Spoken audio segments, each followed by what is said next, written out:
Just like hope is not a strategy, change is not an event.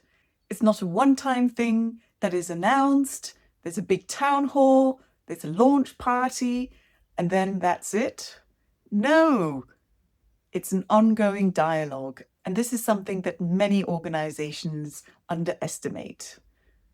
My name is Dawn, and this is Have That Talk. Let's talk about change dialogue. This is where an organization is set up to engage on a continuous basis so that the flow of information from the boardroom to the shop floor and everywhere in between is smooth, bi-directional, and leads to alignment. You see, when change is announced, most people understand the message with their heads. It's usually not rocket science. The business strategy, the market conditions, all these things are clear. But still, people hold on to the thing they want to protect. That has something to do with identity. They want to protect their jobs. They want to protect their status. They want to protect their reputation. They don't want their career to break. They want to make sure that they're treated fairly. And the sense that we're all in this together is also a really important one. Basically, all these things have to do with a relationship. The relationship between yourself as an employee and the organization as a whole. And this bidirectional relationship needs to be nurtured and maintained so that those moments of disruption do not end up being destructive. So the communication strategy is one piece of the puzzle. The other piece are all those managers delivering the message to their teams and all those conversations that happen on a one-on-one basis with the individuals that may be most affected.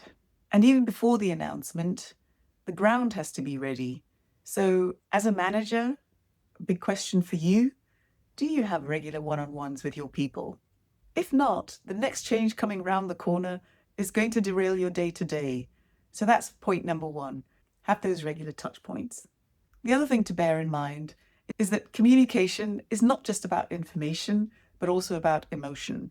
Now, you think that we're in the workplace. We don't need to care about people's feelings, but it's feelings that will derail your initiative. So if you're not fluent in the language of emotion, then the SCARF model offers you a bit of a framework. So working through those 5 points and thinking about how your team might respond along each of them, this will already give you a head start. Think about status. And related to that is a sense of respect, honesty, involvement, engagement.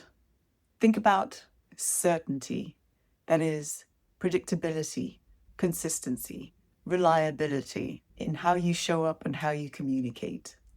Think about autonomy. This is people's sense of agency, feeling in control, having a say, being able to influence the outcomes. Think about relatedness, which is how people will think about how they're connected, what will change when people leave, when the team is restructured. And don't forget to think about F, which is the sense of fairness. And this is something people will be looking out for in the way that decisions are made, resources are allocated, and opportunities are open or shut down. So plan your one-on-ones, prepare for the elements of SCARF, and on a third point, just be honest when you're in the room. If you don't know the answer, you don't know, but promise to find out. And after that first conversation, that first meeting, keep the door open, keep the conversation going, schedule the next meeting, and give an update in the next one. Being the one sandwiched between boardroom decisions and team demands is an uncomfortable place to be. So I hope these insights help you feel more empowered and prepared as you go in, not only once, but every single time to have that talk. Okay, I'll see you next time.